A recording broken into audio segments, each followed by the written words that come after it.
Sveiki gyvi, su jumis sveikinas laida Renkuosi knygą ir aš Audrius Ožalas. Šiandien pakalbėsiu apie rusų autorę, kurią nemažai kritikų vadina viena įdomiausių rašytojų šioje šalyje. Tai Olga Slavnikova ir jos knyga 2017, kurią išleido leidykla Alma Litera, o iš rusų kalbos vertė Zita Marienė. Olga Slavnikova yra rašytoja šiuolaikinės literatūros kritikė. Ji universitete baigė žurnalistiką, tačiau nusprendė, kad ši profesija ne jai. Tuo metu, kai ji baigė žurnalistiką, visa žiniasklaida buvo priklausanti sovietiniai sistemai ir rašytoja prisimena. Aš suvokiau, kad tiesiog negalėčiau to daryti. Supratau, kad vienintelis būdas, kaip galiu pasakyti tai, ką noriu, yra vaizduotės pagalba per dalykus, kuriuos aš pati išgalvosiu. Taip ji tapo rašytoja. Ji taip pat vadovauja komisijai skiriančią premiją debiutuojantiems rusų rašytojams. Beje, kartą paklausta, ką patartų jauniems rašytojams, jis sakė, kad šie turėtų susirasti kitus darbus tam, kad galėtų rašyti tai, ką nori, o ne tai, ko reikia rinkai. Ji teigia, kad pats rašymo procesas, o ne apdovanojimai ar pripažinimas teikia didžiausią pasitenkinimą. Pat ji irgi vadovaujasi tokiu požiūriu. Ji pradėjo rašyti dar paskutiniaisiais praėjusio amžiaus dešimtmečiais, pelnė kelis literatūrinius apdovanojimus, tačiau visuomet garsėjo kaip autorė, kuri rašo tik tai, ką nori ir kada nori. Jos knyga Laumžirgis padidintas iki šuns dydžio buvo nominuota Rusijos Bukerio premijai. Na, o ši knyga 2017-2006 metais buvo apdovanota Rusijos Bukeriu. Jos kūryba apibūdinama kaip labai rafinuota, turinti nemažai magiškojo realizmo elementų.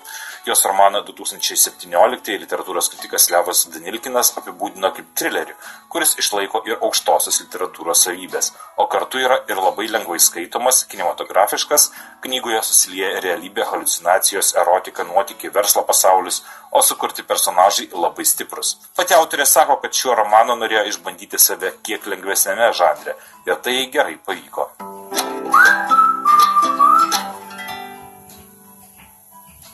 Iš tiesų būtų sunku įsprausti Olgos Slavnikovos knygą į kažkokį žanrą. Taip, yra čia ir trilerio elementų, ir surrealistinių potėpių, yra čia ir keista meilės istorija, o kartu tai galima vertinti ir kaip antiutopiją, socialinę satyrą. Ši knyga, parašyta 2006 metais, pasakojo apie ateitį, 2017-osius, o ta ateitis yra jau šie metai. Taigi galime romane pažiūrėti, kiek jos vizijos išsipildė. Taigi, šios knygos veiksmas vyksta dideliame pilkame mieste Urale. Pasakojimo centre talentingas juvelyras, kurio draugai hitnikai, ieškantis brangakmenių Urale. Jo mylimoji moteris, nesakanti savo vardo, savo adresu. Jie susitinka kiekvieną kartą vis kitoje miesto vietoje ir jų ryšys yra mįslingas. Neaišku, ar tai yra tikra moteris ar Vario kalno valdovė ieškanti keršto. Tuo metu įvykių grandinė sukasi. Hitnikai kalnuose aptinka dar neregėtą lobį. Miestas rengiasi spalio revoliucijos šimtmečiai.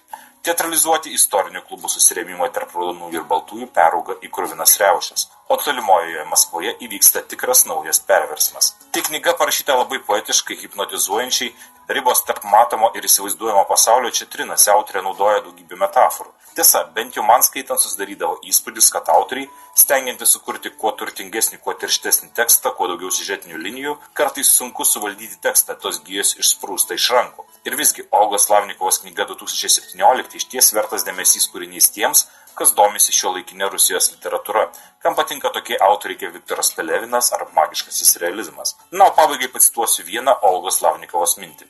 Blogiausias dalykas, kuris nutiko Rusijai šiais laikais, yra ne ekonominė krizė ir netgi ne nusikalstamumo išaugimas. Blogiausia – svajonių praradimas. Tiek šį kartą laidoje Renkuosi knygą. Su jumis kaip visuomet buvau aš, Audrius Ožalas. Geros jums dienos ir gerų skaitinių.